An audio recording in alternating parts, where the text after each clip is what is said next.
திருக்குறள் இன்றைக்கு உலகம் வியந்து பார்க்கிறது. நம்மெல்லாம் தமிழர்களாக இருப்பதில் பெருமை உள்ளது. ஒவ்வொரு தமிழனும் நம்முடைய முப்பாட்டன் திருவள்ளுவருடைய அந்த அற்புதமான அந்த நூல் திருக்குறள் ஒரு கலாச்சார நூல், ஒரு பண்பாட்டு நூல். எல்லாம் முப்பால் அதிலே இருந்தாலும் கூட முப்பாலுக்கு அப்பால் என்னவெல்லாம் தேவையோ அவ்வளவையும் இப்பால் கொண்டு வந்த ஒரு நூல் தான் திருக்குறள். அதே போன்று திருமூலர் மிகப்பெரிய புரட்சியாளர். திருமூலர் போன்று ஒரு புரட்சியாளரை நாம் பார்க்க முடியாது. ஆன்மீக கொள்கையை படித்து தந்தவர். படமான கோயில் நண்பருக்கு ஒன்று ஈகில், படமான கோயில் பகவருக்கு ஆமே என்று சொன்னார்.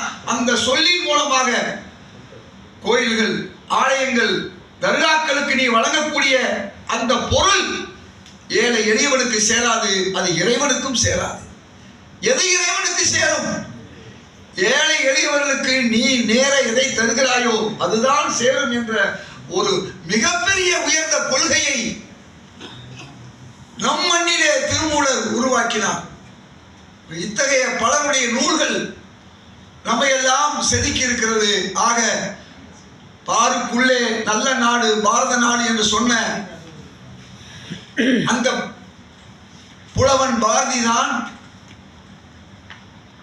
தமிழகத்தை உயர்த்தி செந்தமிழ் நாடெனும் போதிலே இன்ப தேன் வந்து பாய்ந்து காதிலே என்று பாடிய அந்த பாரதி பிறந்த இந்த மண்ணிலே நாம் எல்லாம் வாழ்ந்து கொண்டிருக்கிறோம். ஆக நண்பர் ஏழுமலை அவர்கள் எழுதிய இந்த அன்னை சோனியா காந்தி அவருடைய நூல் என் கைக்கு கிடைக்கவில்லை. கிடைத்தால் அதிலிருந்து இன்னும் சில சம்பவங்களை நான் சொல்லியிருக்க முடியும். அன்னை சோனியா காந்தி அவர்களும் எனக்கு உள்ள பழக்கம். எப்பொழுதெல்லாம் ராஜீவ் காந்தி சென்னைக்கு வருகிறாரோ அப்பொழுது அவருக்கு உடன் இருக்கக்கூடியவன். இங்கே மறைமலை நகரில் ஒரு மிகப்பெரிய மாநாடு. அந்த மாநாட்டிற்கு உணவு ஏற்பாட்டாளராக நான் இருந்தேன் அவருக்கு.